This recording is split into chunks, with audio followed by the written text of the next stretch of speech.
Hello everyone and welcome to my channel, the DIY Crafty Muse. Today we're going to do a couple budget-friendly Halloween projects. Let's get started.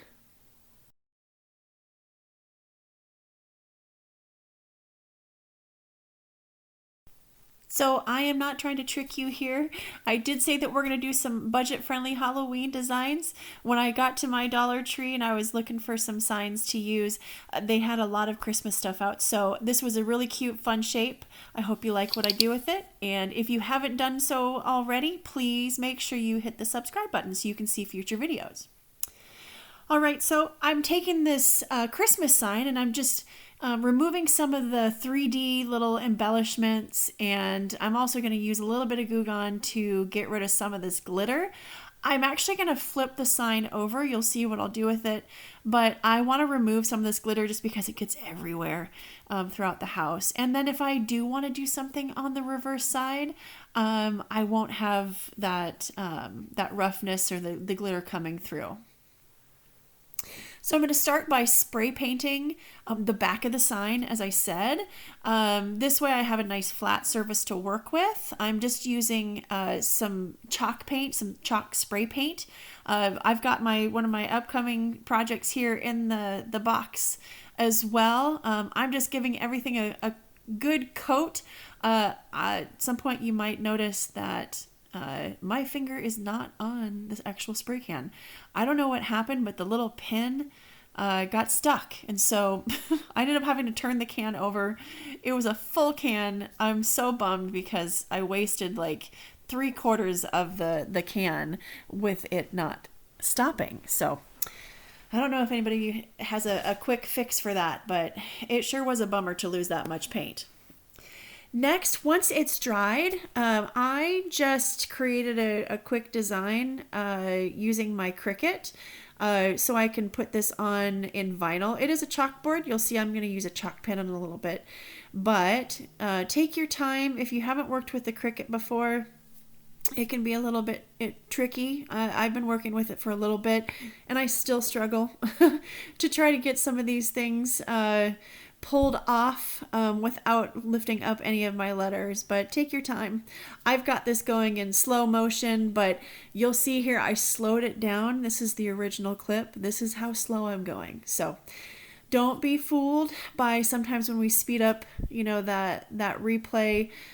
Take your time. Go slow. Don't rush it. You don't want to lose any letters here. All right, I'm just using some of my transfer tape so I can lift and pick. That's my technique. I am looking for a new transfer tape. This is something I think I just picked up at a craft store or was, ordered online. I can't even remember. It doesn't even have the brand name on there, but I am looking for a new transfer tape. If you have one that you like, please put it in the comments. I'd love to try something new because this one I've been struggling with for a little bit. You'll see in some of my other projects, but again, go slow, lift and pick, lifting some of those letters up, pushing that transfer tape back down to pick up those letters. Don't worry if you lose a letter or two. You can put that back on either to the transfer tape or directly to your sign. So don't panic. So you might have seen some of these, countdown, for Christmas and other holidays. I thought this would be super cute, spells until Halloween, kind of taking a spin on, witches' spells. When I turned that Christmas sign over, the one thing that stood out to me was, this is kind of crazy, but this whole top part looks like a cauldron to me.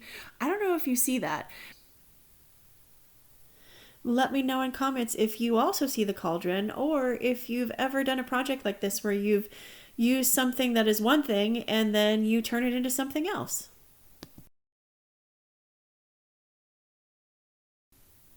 All right, we're going to continue the transformation of this snowman into cauldron. And, I originally, when I saw this, I thought, oh, that bottom part looks like a pedestal of some sort, but I changed it into more of like a scroll type shopping list. If I can find another snowman like this at the Dollar Tree, I might try to do it with the pedestal. I don't know. Let me know what you think. So I'm gonna do this next part again. I'm turning it into kind of a witch's shopping list. Like I just tried to imagine if I was a witch, well, a Halloween witch, what would I put on my shopping list? I mean, what would you put on your shopping list, right? I guess to make magical potions, I can imagine these are all the things that I see in like the Halloween movies, so I just went with it. I did a little Google search too for witch's potion and got some ideas for, some of the things on the list, and I just went to my Cricut and use some of the fonts that are already there. They've got such a good list of a variety here. I was able to just use whatever was within the Cricut design. I didn't purchase anything in addition to. I know there's lots of great sites out there where you can get some good fonts, but I used everything in that Cricut design space. If you don't have a Cricut, you'll see later I do some embellishments with a chalk pen. I think that's just fine too. You can practice some different, lettering, even get your kids involved. I think this would be great to have them imagine, like, what if you were going to make a witch's potion, what would you put in it?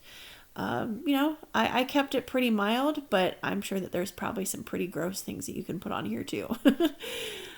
All right. The next thing, I'm just going to take this. I'm just, again, using my transfer tape and pulling it over, putting it onto that chalkboard. Sorry, I'm a little out of screen here, but again, just using it, picking it up, putting it on the chalkboard, just putting some pressure to make sure that those letters stick. And I'm just going to continue to repeat this.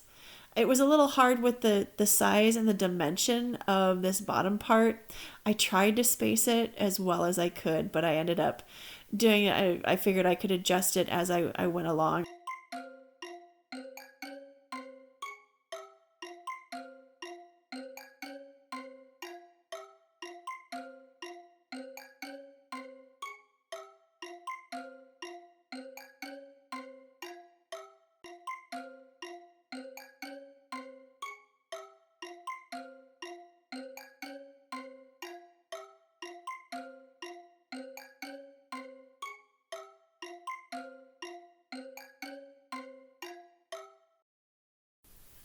So as I'm finishing up this part, I started thinking about, okay, what else can I do to add to this to make it look a little bit more like a cauldron and this like shopping list. So I started looking around the house. I didn't have any purple paint, but I did have some chalk paste that was like red glitter, and I had this new blue shimmer glitter chalk paste that I had ordered. So red and blue make purple, right? So you won't see me on screen, but I did experiment a little bit, and I took a little bit of that blue and that red shimmer paste, and I mixed it as much as I could until I got like a nice purple shimmery color. So you'll see I lost some footage that shows the actual mixing and then the application onto the cauldron, but I will show you what that looks like afterwards.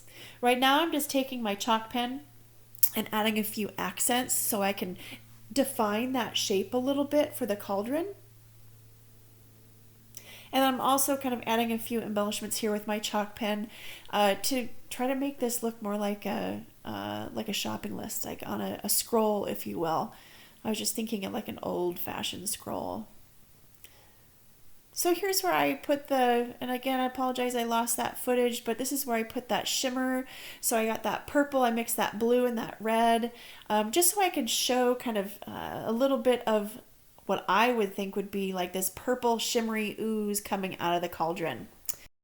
To give it like this 3D effect, I took some wooden beads. I use these later in an upcoming project in this video. And I used some of that shimmery paste and kind of coated these. They were already like a bluish purple, not as purple as I wanted them, but just kind of add that glitter so they matched. And so now it kind of gives it this 3D effect. I also picked up, I like to include non-candy Halloween treats when I hand out Halloween candy. So I picked up at Target, I went and got this bag of just like miscellaneous little toy items. And I pulled a couple things from that bag so I could add a couple more. I ended up just using the spider, I think, but I tried this top. There's like this little embellishment in there, like a picture of a cat.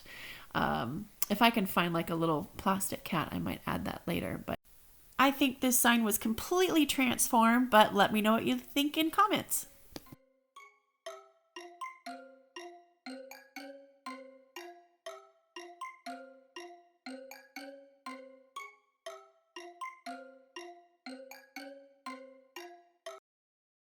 Next project is, I think, super simple. You don't need very many items. I picked up this glass jar. I loved the outside. It had so much texture to it.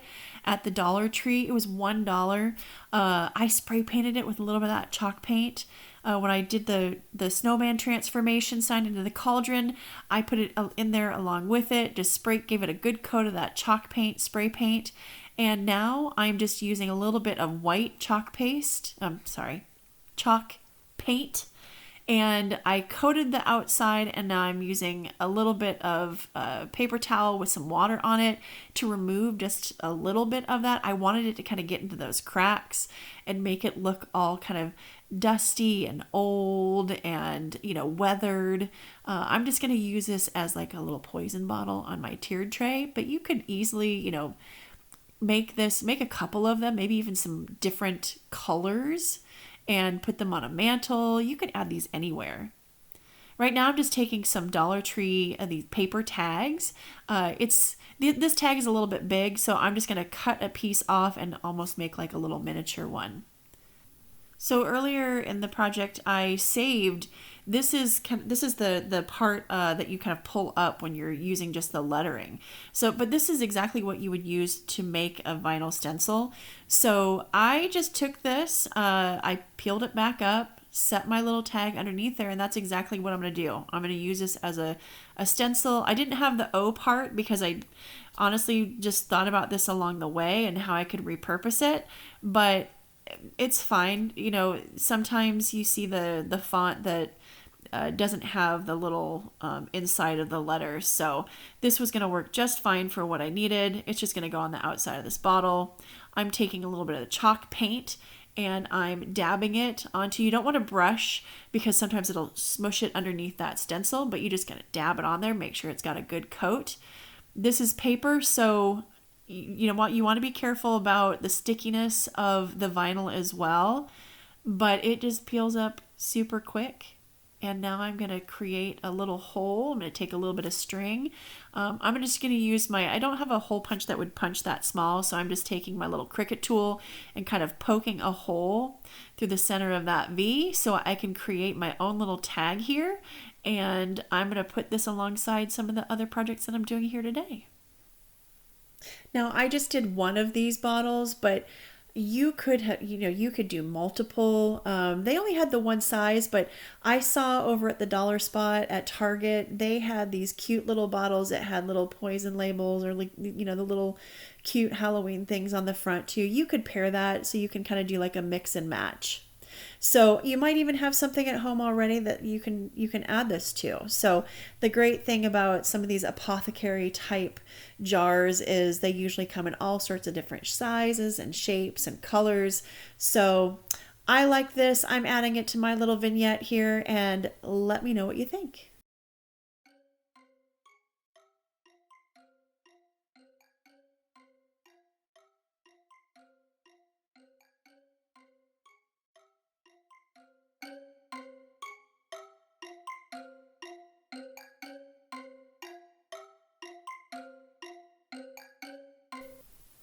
All right, for this next project, I ordered this cute little wooden bead set. They come already pre-colored. It has orange. It's supposed to be purple, but they're a little bit more like a bluish, and they're these black colored beads. It also comes with this like baker's twine that's orange, black, and white. So cute. I can't find it elsewhere. So just that alone, it's worth ordering this kit, I think. It also comes with some cute little tassels. So right now I'm just messing around with the layout or the flow of the bead color, trying to figure out what pattern I'm going to do. I ended up not using like I said, the the purple wooden beads aren't really purple. They're like a bluish color, but I'm just going to save them for later. I'll link the kit in the description box below. So I'm just playing around with the pattern here. I'm going to get these beads strung, and then once I have the amount that I want, I'm just doing a small little bead garland here for my tiered tray, so I don't need too much. Next I'm going to make the tassels. So I'm just wrapping the thread around my fingers just a couple times. It's looped on both sides. I'm also going to cut a second one here, and then I'm going to take a little piece so I can tie off the tops of my my little tassels here, so I can get those threaded so I can connect them to the actual bead garland itself. Once I get that tied off, I'm going to either cut the bottom loops. Sorry, I couldn't think of the words there. I'm going to cut the bottom loops, but I'm also going to tie off the top part of that tassel. Once I've got that done, I am going to just trim off the bottom parts. Remember, I cut that loop. Sorry, it's a little off camera here, but you can see where I kind of give it a little bit of a haircut there, just to make sure all those little tassel parts are even. So I'm going to repeat that same process. Again, tying off the tassel itself, looping around that top part to kind of create that top part of that tassel, and then cutting the bottom loops, right? So the threads kind of hang down, and then of course trimming it off so it's nice and even at the bottom. Now, once I get that done, I'm gonna go ahead and connect it to the wooden bead strand here, just using those little leftover strands you can see kind of hanging out there. Again, this is a smaller version. You can do this as big or as small as you want, really. I think this is just a little cute size. I don't know if I would go much smaller than this, just because you don't get enough pattern, but let me know what you think. Have you done tiny little bead tassels like this before? I'm definitely going to do a few more of these. I love incorporating these into my decor. I think they look so cute. I just ordered these cute little ones for Christmas. Stay tuned for that video, but I think these look so sweet. I love seeing these in nurseries. I've seen these all over the place. I mean, I think they have different size, the plain wooden beads. I feel like this fits in almost every single room of your home. Not that you want to do that, but hey, I'm not going to judge if you do. All right. Well, I think these turned out so cute. I love these Halloween colors, the orange, the black, the wood beads. Let me know what you think.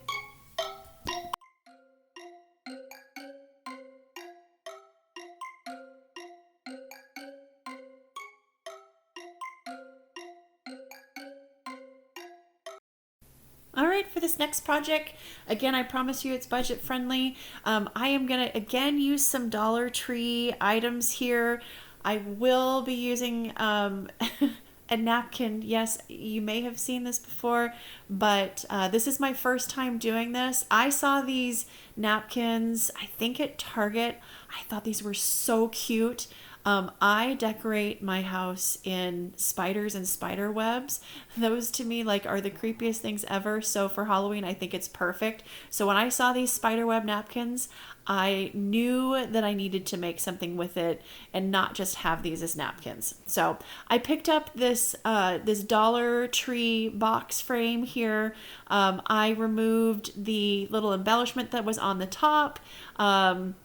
It was super easy to take apart, so you don't need any special tools here. Next, I'm using a little bit of Mod Podge. I'm just going to put a medium layer here on this sign. I left the paper there.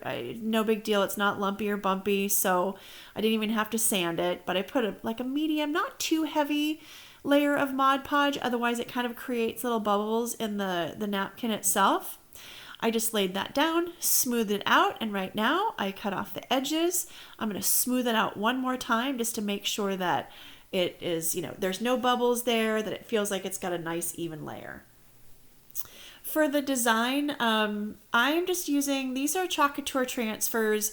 These are the Halloween minis. I was trying to decide between these two. I ended up using the other one on a little cauldron that I picked up from Target. So you'll see that in the end preview. But these are fairly easy to use. If you're new, I'm going to link them down in the description. You'll see right now I'm kind of fuzzing them. So similar to vinyl, they've got a sticky backing, and I just wanted to make sure that it didn't stick too much to my actual project. So I picked up a little bit of the lint from the napkin already. So when I put this down, I press it down against the paper, not too much because I don't want it to stick too hard because I'm going to peel this up. And I know, if you used Chalk Couture before, you can use chalk paste. I actually use chalk paint with this, so it cleans up real nice. I don't recommend using it with all paints, but for whatever reason, the chalk paint works out just fine. You want to, anytime you use like a paint, make sure you wash it right away. I mean, even with the chalk paste, wash it right away. It will get stuck in the silk screen part, so make sure you clean it really good so you don't ruin it. You can use these over and over again. Now I am just putting a little hot glue around this and attaching this back to the frame. I tried to put the little hanger thing back in there, but it wasn't working. So I'm going to use a little hammer later on to try to get that back in there. But for now, I just made sure it was nice and tight. That hot glue had it nice and secure. And now I'm taking, I talked about this earlier in the video, but I picked up these little non-candy little things that you can throw in with your Halloween candy for trick-or-treating. I think you can also use these for like classroom treats. I took 3 of the spiders, orange, black, and white. I'm cutting the ring part off. These are like little rings that the kids can wear, but cutting that off and just using a little bit of hot glue and getting those attached. That is it for this project. It went so quick, and just using just a simple napkin that I found at Target. I'm sure you could find some at the grocery store. This would be great for, a Christmas one too. I'll make a video with that coming up in the future. Thank you so much. I love how this turned out. I love how everything kind of came together. If you haven't already, please check out more videos. If you haven't given me a thumbs up, please do so if you will. And of course, if you haven't already done so, please hit that subscribe button. I'd love to have you become a part of the DIY Crafting Muse family. Subscribing also helps you get notifications when I post new videos. I hope this video inspires you to create something for yourself, taking everyday items and transforming it into something for the holidays or for something around your house, or even to give to some of your friends and family. If you celebrate Halloween, I hope you have a fun and safe night with your trick-or-treaters.